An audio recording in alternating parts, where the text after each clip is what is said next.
ದಶಕಕ್ಕೂ ಹೆಚ್ಚು ಕಾಲ ಕರಾವಳಿ ಮಲೆನಾಡು ಭಾಗದಲ್ಲಿ ಆ ಭಾಗದ ಹಳ್ಳಿಗಾಡಿನ ಜನರ ಕಾಡಂಚಿನ ಪ್ರದೇಶಗಳ ಜನರ ನಿದ್ದೆಯನ್ನ ಕಸಿಯುವಂತಹ ಕೆಲಸವನ್ನ ಈ ನಕ್ಸಲರು ಮಾಡಿದ್ರು. ಅಷ್ಟು ಮಾತ್ರ ಅಲ್ಲ, ತಾವು ಜನಪರ ಅಂತ ಹೇಳ್ತಾನೆ ತಮ್ಮನ್ನ ಯಾರು ವಿರೋಧಿಸ್ತಾರೋ ಅಂಥವರ ರಕ್ತವನ್ನ ಹರಿಸೋದಕ್ಕೆ ಹಿಂದೆ ಮುಂದೆ ನೋಡ್ತಾ ಇರಲಿಲ್ಲ ಇದೇ ನಕ್ಸಲರು. ಈ ನಕ್ಸಲ್ ವಿಕ್ರಮ್ ಗೌಡನ ಹಿನ್ನೆಲೆ ಏನು? ಆತ ನಕ್ಸಲಿಸಂನಲ್ಲಿ ತೊಡಗಿಸಿಕೊಂಡಿದ್ದು, ನಕ್ಸಲ್ ಹೋರಾಟದಲ್ಲಿ ತೊಡಗಿಸಿಕೊಂಡಿದ್ದು, ನಕ್ಸಲ್ ಉಗ್ರ ಚಟುವಟಿಕೆಯಲ್ಲಿ ತೊಡಗಿಸಿಕೊಂಡಿದ್ದು ಯಾವ ರೀತಿ ಅದನ್ನ ನೋಡ್ತಾ ಹೋಗೋಣ. ನಕ್ಸಲ್ ನಾಯಕ ಸಾಕೇತ್ ರಾಜನ್ ಗರಡಿಯಲ್ಲಿ ಪಳಗಿದ್ದ ಈ ವಿಕ್ರಮ್ ಗೌಡ. ಸಾಕೇತ್ ರಾಜನ್ ನಕ್ಸಲಿಸಂನಲ್ಲಿ ಬಹಳ ದೊಡ್ಡ ಹೆಸರು. ಆತನನ್ನ ಎನ್ಕೌಂಟರ್ ಮಾಡಿ ಹತ್ಯೆ ಮಾಡಲಾಗಿತ್ತು. ಮೈಸೂರಿನ ಶ್ರೀಮಂತ ಕುಟುಂಬದಲ್ಲಿ ಹುಟ್ಟಿದ್ದ ಆ ಸಾಕೇತ್ ರಾಜನ್ ಅದಾದಂತಹ ನಂತರದಲ್ಲಿ ದೆಹಲಿಯ JNUನಲ್ಲಿ ಓದಿದ್ದ. ಅದಾದ ಬಳಿಕ ನಕ್ಸಲ್ ಚಟುವಟಿಕೆಯಲ್ಲಿ ತೊಡಗಿಸಿಕೊಂಡಿದ್ದ. ಸಾಕೇತ್ ರಾಜನ್ ಕಾಲದಲ್ಲಿ ರಾಜ್ಯದಲ್ಲಿ ನಕ್ಸಲ್ ಚಟುವಟಿಕೆಗಳು ಬಹಳ ಉತ್ತುಂಗದಲ್ಲಿದ್ವು. ದೊಡ್ಡ ಮಟ್ಟದಲ್ಲಿ ಆಗ್ಲೂ ಕೂಂಬಿಂಗ್ ಕಾರ್ಯಾಚರಣೆ ನಡೀತಾ ಇತ್ತು, ಹತ್ಯೆಗಳಾಗ್ತಾ ಇದ್ವು.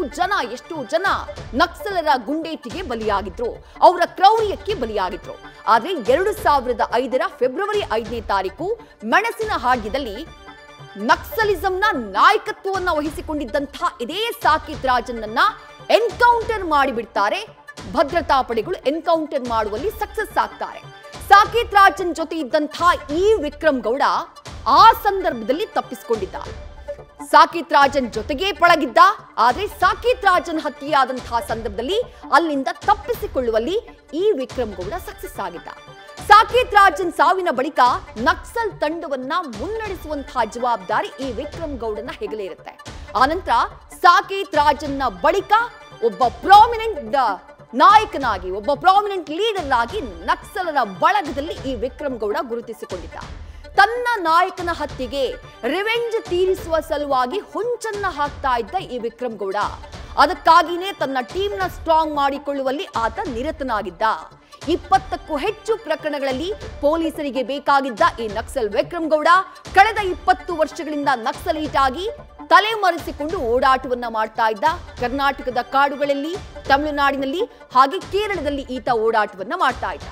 2016ರಲ್ಲಿ ಕೇರಳದ ನೀಲಾಂಬೂರ್ ಅರಣ್ಯದಲ್ಲಿ ಅಲ್ಲಿ ಒಂದು ಗುಂಡಿನ ಚಕಮಕಿಯ ಸದ್ದು ಕೇಳಿಸುತ್ತೆ. 2016ರಲ್ಲಿ ನಕ್ಸಲ್ ನಿಗ್ರಹ ಪಡೆಯೊಂದಿಗೆ ನಕ್ಸಲರು ಹಾಗೆ ನಕ್ಸಲ್ ನಿಗ್ರಹ ಪಡೆಯ ನಡುವೆ ಒಂದು ಗುಂಡಿನ ಚಕಮಕಿ ಆಗುತ್ತೆ. ಆ ಸಂದರ್ಭದಲ್ಲಿ ಇಬ್ಬರು ನಕ್ಸಲರು ಹತರಾಗ್ತಾರೆ.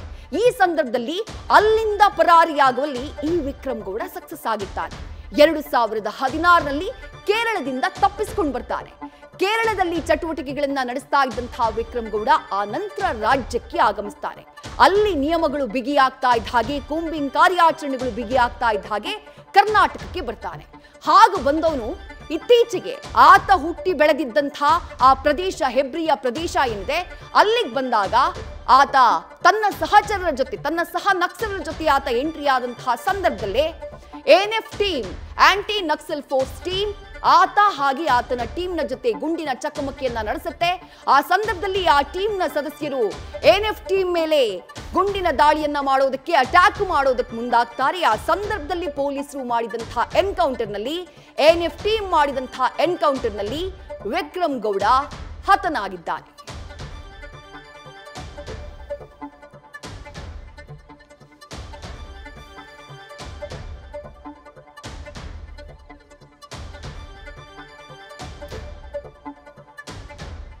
ಇನ್ನು ವಿಕ್ರಮ್ ಗೌಡ ಜೊತೆಗಿದ್ದಂತಹ 4 ನಕ್ಸಲರು ಪರಾರಿಯಾಗಿದ್ದಾರೆ. ಯಾರ್ಯಾರು? ಮುಂಡಗಾರು ಲತಾ, ಜಯಣ್ಣ, ವನಜಾಕ್ಷಿ, ಸುಂದರಿ. ಇವರು ಓಡು ಹೋದಂತಹ ನಕ್ಸಲರು ಇರಬಹುದು ಅನ್ನುವಂಥ ಮಾಹಿತಿ ಇದೆ. ಕಳೆದ ವಾರವೇ ಕಾಫಿ ನಾಡಿಗೆ ಈ ನಕ್ಸಲರ ಟೀಮ್ ಲಗ್ಗೆ ಇಟ್ಟಿತ್ತು. ನಕ್ಸಲರ ಪತ್ತೆಗೆ 5 ಲಕ್ಷ ರೂಪಾಯಿ ಬಹುಮಾನವನ್ನ ಕೂಡ ಘೋಷಿಸಲಾಗಿತ್ತು. ಸುಳಿವು ನೀಡಿದವರಿಗೆ ಬಹುಮಾನ ನೀಡುವುದಾಗಿ ಹೇಳಲಾಗಿತ್ತು. ಇದೀಗ ವಿಕ್ರಮ್ ಹತ್ಯೆಯ ವೇಳೆಯೂ ಅವರೇ ಜೊತೆಗಿದ್ರು ಅನ್ನುವಂಥ ಮಾಹಿತಿ ಸಿಗ್ತಾ ಇದೆ. ನಾಪತ್ತೆಯಾದಂತಹ 4 ನಕ್ಸಲರು ಇವರು ಇರಬಹುದು ಅನ್ನುವಂಥ ಮಾಹಿತಿ. ವನಜಾಕ್ಷಿ, ಲತಾ ಹಾಗೆ ಜಯಣ್ಣ ಜೊತೆಗೆ ಸುಂದರಿ, ಈ 4 ಜನನೇ ಓಡ್ ಹೋಗಿದ್ದು ವಿಕ್ರಮ್ ಗೌಡ ಎನ್ಕೌಂಟರ್ ಆದಂತಹ ಸಂದರ್ಭದಲ್ಲಿ ಅನ್ನುವಂಥ ಮಾಹಿತಿ ಇದೆ. ಸದ್ಯ ಕೂಂಬಿಂಗ್ ಕಾರ್ಯಾಚರಣೆ ಮತ್ತೆ ಚುರುಕನ್ನ ಪಡೆದಿದೆ ಹೆಬ್ರಿ ಕಾರ್ಕಳ ಭಾಗದಲ್ಲಿ.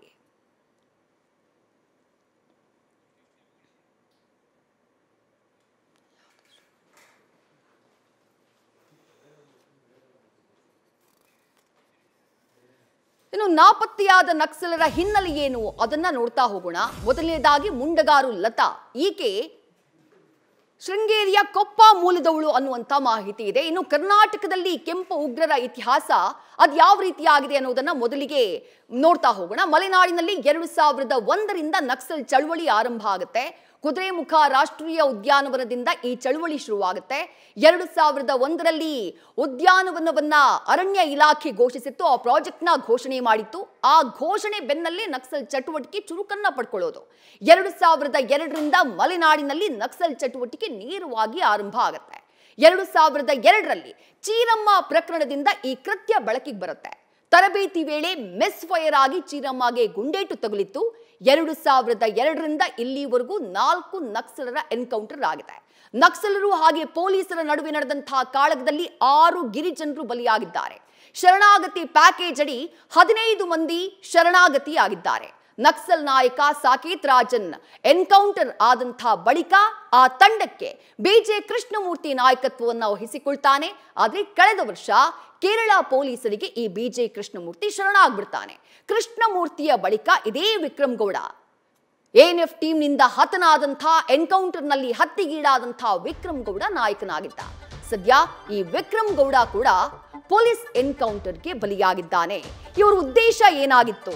ನಾವು ಜನಪರ, ನಾವು ಜನರಿಗೋಸ್ಕರ ಇದ್ದೀವಿ, ಜನರ ಆಶೋತ್ತರಗಳು, ಕಾಡಿನ ಅಂಚಿನಲ್ಲಿ ಜೀವನ ಮಾಡುವಂತಹ ಜನರ ಆಶೋತ್ತರಗಳಿಗೆ ನಾವು ಶಕ್ತಿಯಾಗಿದ್ದೀವಿ ಅನ್ನುವಂಥ ನಂಬಿಕೆ ಬರುವಂತೆ ಮಾಡಿ ಆ ನಂತರ ತಮ್ಮನ್ನ ಯಾರು ವಿರೋಧಿಸ್ತಾರೋ ಅಂಥವರ ಮೇಲೆ ನಿರ್ದಾಕ್ಷಿಣ್ಯವಾಗಿ ಅಟ್ಯಾಕ್ ಮಾಡುವಂತಹ ಕೆಲಸವನ್ನ ಈ ನಕ್ಸಲರು ಹಲವು ವರ್ಷಗಳಿಂದ ಆ ಭಾಗದಲ್ಲಿ ಮಾಡ್ಕೊಂಡು ಬಂದಿದ್ರು.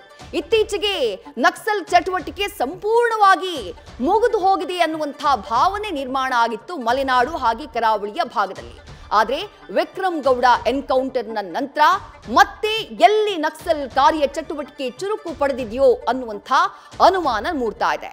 ಮಲೆನಾಡಿನ ಜನರ ಬದುಕಿಗೆ ವಿರೋಧಿ ಅಂತ ಹೇಳಿ ಕರೆಯಲ್ಪಡುವಂತಹ ಕಸ್ತೂರಿ ರಂಗನ್ ವರದಿ, ಅರಣ್ಯ ಒತ್ತುವರಿ ತೆರವು, ಕುದುರೆಮುಖ ರಾಷ್ಟ್ರೀಯ ಉದ್ಯಾನ ಜಾರಿ, ಹಾಗೆ ನಿವೇಶನ ರಹಿತರಿಗೆ ದಶಕಗಳು ಕಳೆದರೂ ನಿವೇಶನ ನೀಡದೇ ಇರೋದು, ಈ ರೀತಿಯಾದಂತಹ ವಿಚಾರಗಳಿಗೆ ಸಂಬಂಧಪಟ್ಟ ಹಾಗೆ ನಕ್ಸಲರ ಹೋರಾಟ ಆರಂಭ ಆಗಿತ್ತು.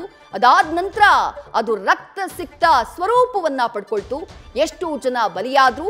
ಈ ಸಂದರ್ಭದಲ್ಲೇ ಎಎನ್ಎಫ್ ಟೀಮ್ನ ತೀವ್ರಗತಿಯ ಕಾರ್ಯಾಚರಣೆಯಲ್ಲಿ ಹಲವು ನಕ್ಸಲರನ್ನ ಕೂಡ ಎನ್ಕೌಂಟರ್ ಮೂಲಕ ಹತ್ಯೆ ಮಾಡಲಾಗುತ್ತೆ.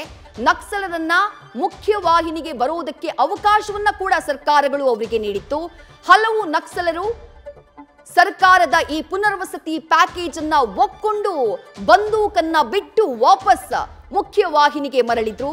ಆದರೆ ವಿಕ್ರಮ್ ಗೌಡ ಸೇರಿದಂತೆ ಇನ್ನೂ ಕೆಲ ನಕ್ಸಲರು ಖಡಾಖಂಡಿತವಾಗಿ ಅದನ್ನ ವಿರೋಧಿಸಿದ್ರು. ಯಾಕಂದ್ರೆ ಶರಣಾಗತಿ ನಕ್ಸಲ್ ಸಿದ್ಧಾಂತಕ್ಕೆ ಒಪ್ಪುವಂಥದ್ದಲ್ಲ ಅನ್ನೋದು ಅವರ ನಿಲುವಾಗಿತ್ತು.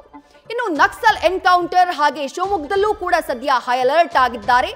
ಶಿವಮೊಗ್ಗ ಜಿಲ್ಲೆಯ ತೀರ್ಥಹಳ್ಳಿ ತಾಲೂಕಿನ ಆಗುಂಬೆಯಲ್ಲಿ ಕೂಂಬಿಂಗ್ ಕಾರ್ಯಾಚರಣೆಯನ್ನ ತೀವ್ರಗೊಳಿಸಲಾಗಿದೆ. ಆಗುಂಬೆಯಲ್ಲಿ ಎಎನ್ಎಫ್ ಟೀಮ್ ತೀವ್ರ ಗತಿಯಲ್ಲಿ ಕೂಂಬಿಂಗ್ ಕಾರ್ಯಾಚರಣೆಯನ್ನ ನಡೆಸ್ತಾ ಇದೆ. ಹೆಬ್ರಿಯಲ್ಲೂ ಕೂಡ ಕೂಂಬಿಂಗ್ ಕಾರ್ಯಾಚರಣೆ ತೀವ್ರಗೊಂಡಿದೆ. ಶಿವಮೊಗ್ಗ ಭಾಗದಲ್ಲೂ ಕೂಡ ಹೈ ಅಲರ್ಟ್ ಆಗಿದ್ದಾರೆ ಎಎನ್ಎಫ್ ಪಡೆಯ ಸದಸ್ಯರು.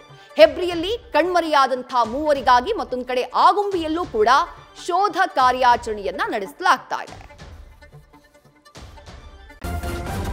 ನ್ಯೂಸ್ ಫಸ್ಟ್ ನಿರ್ಭೀತಿಯಿಂದ ನಿಮ್ಮ ಪರವಾಗಿ.